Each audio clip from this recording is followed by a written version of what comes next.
Chapter 14. About this time war broke out in the region. King Amraphel of Babylonia, King Arioch of Elasar, King Chardolaomer of Elam, and King Tidal of Goyim fought against King Bera of Sodom, King Birsha of Gomorrah, King Shinab of Admah, King Shemaber of Zeboim, and the king of Bela, now called Zoar. The kings of Sodom, Gomorrah, Admah, Zeboim, and Bela formed an alliance and mobilized their armies in Siddim Valley, that is the valley of the Dead Sea. For 12 years they had all been subject to King Chedorlaomer, but now in their 13th year they rebelled. 1 year later, Chedorlaomer and his allies arrived. They conquered the Rephaites in Ashtaroth Karnaim, the Zuzites in Ham, the Emites in the plain of Kiriathaim, and the Horites in Mount Seir, as far as El Paran at the edge of the wilderness. Then they swung around to En-Mishpat, now called Kadesh, and destroyed the Amalekites and also the Amorites living in Hazazon Tamar. But now the army of the kings of Sodom, Gomorrah, Admah, Zeboim, and Bela, now called Zoar, prepared for battle in the valley of the Dead Sea against King Chedorlaomer of Elam and the kings of Goyim, Babylonia, and Elasar, 4 kings against 5. As it happened, the valley was filled with tar pits, and as the army of the kings of Sodom and Gomorrah fled, some slipped into the tar pits, while the rest escaped into the mountains.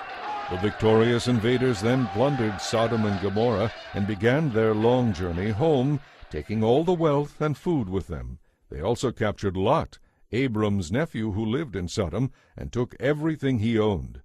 One of the men who escaped came and told Abram the Hebrew, who was camped at the oak grove belonging to Mamre the Amorite. Mamre and his relatives Eshcol and Aner were Abram's allies. When Abram learned that Lot had been captured, he called together the men born into his household, 318 of them in all. He chased after Chedorlaomer's army until he caught up with them in Dan. There he divided his men and attacked during the night from several directions. Chedorlaomer's army fled, but Abram chased them to Hobah, north of Damascus. Abram and his allies recovered everything, the goods that had been taken, Abram's nephew Lot with his possessions, and all the women and other captives. As Abram returned from his victory over Chedorlaomer and his allies, the king of Sodom came out to meet him in the valley of Shaveh, that is, the king's valley.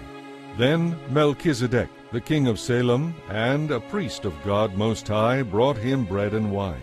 Melchizedek blessed Abram with this blessing. Blessed be Abram by God Most High, creator of heaven and earth, and blessed be God Most High, who has helped you conquer your enemies. Then Abram gave Melchizedek 1/10 of all the goods he had recovered.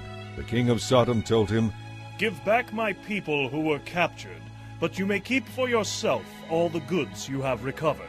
Abram replied, I have solemnly promised the Lord God Most High, creator of heaven and earth, that I will not take so much as a single thread or sandal thong from you. Otherwise you might say, I am the one who made Abram rich. All I'll accept is what these young men of mine have already eaten, but give a share of the goods to my allies, Aner, Eshcol, and Mamre.